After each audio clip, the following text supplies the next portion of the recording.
Good morning, Jerusalem! Or should I say, long live the king!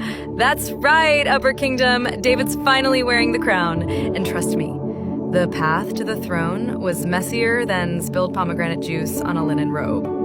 You know you love me. XOXO, Gossip Girl. So, let's get caught up, shall we?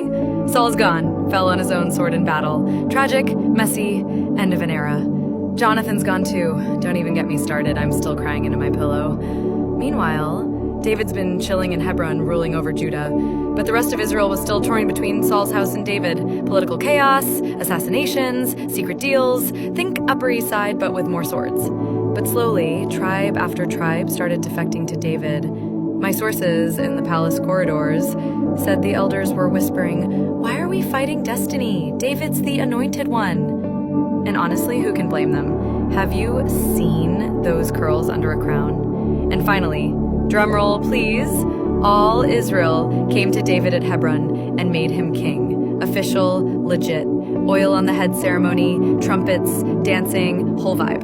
My brother, who's still working with Michal, we'll get to her, said David was radiant that day. Gold crown, new robes, smelling like cedar and myrrh.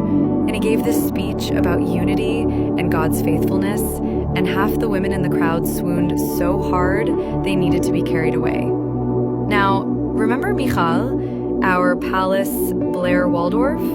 She was stuck married to Palti all these years while David was on the run. But David is not a man to leave loose threads dangling. Once he was crowned, guess what his first royal decree was?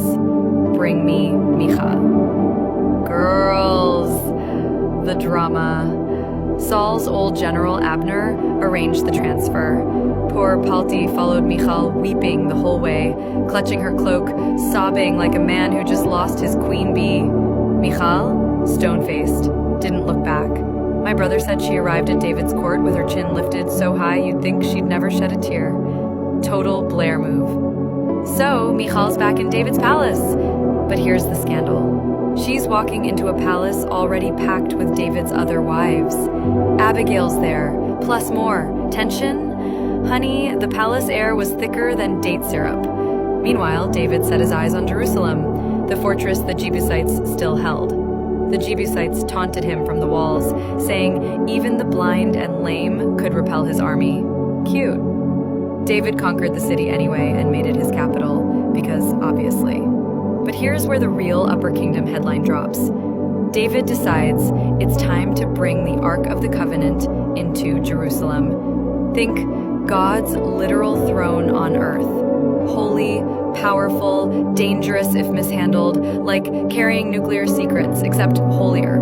So David organizes this massive parade. Musicians, trumpets, cymbals, singers, David himself. They're dancing, singing, everyone's losing their minds. Except disaster strikes. Uzzah, one of the men driving the cart, reaches out to steady the ark when the oxen stumble. God strikes him dead on the spot. Parade stops, people screaming. David's terrified and furious. David leaves the ark in the house of Obed-Edom for 3 months. Obed-Edom's household starts overflowing with blessings, crops booming, flocks multiplying, everyone glowing with divine favor. And David's like, okay, fine, I want that blessing in my city. So he tries again, this time carrying the ark properly on poles, sacrifices every 6 steps, music blasting. David's dancing like a wild man, leaping, spinning, curls flying, sweat dripping, linen ephod swirling. And yes, girls, it was very revealing. And guess who's watching from the window, eyes narrowed to slits? Michal. Oh, Michal.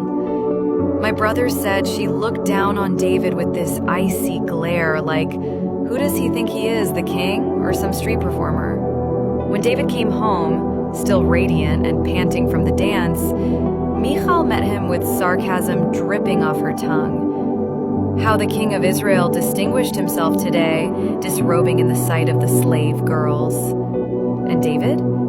He fired back, it was before the Lord, who chose me above your father and his house. And then he basically said, I'll become even more undignified than this. Meek drop. Michal was left fuming, and rumor has it, she and David were never close again after that.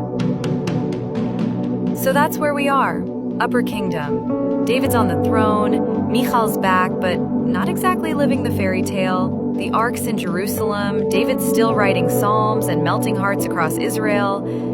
And me? I'm still here, tambourines ready, watching every twist and turn, praying that one day, maybe, those lion eyes might finally look my way. And don't worry, I'll keep the secrets coming. Because in Jerusalem, the real power isn't just in the throne room. It's in who knows the stories behind the crown. XOXO, Gossip Girl.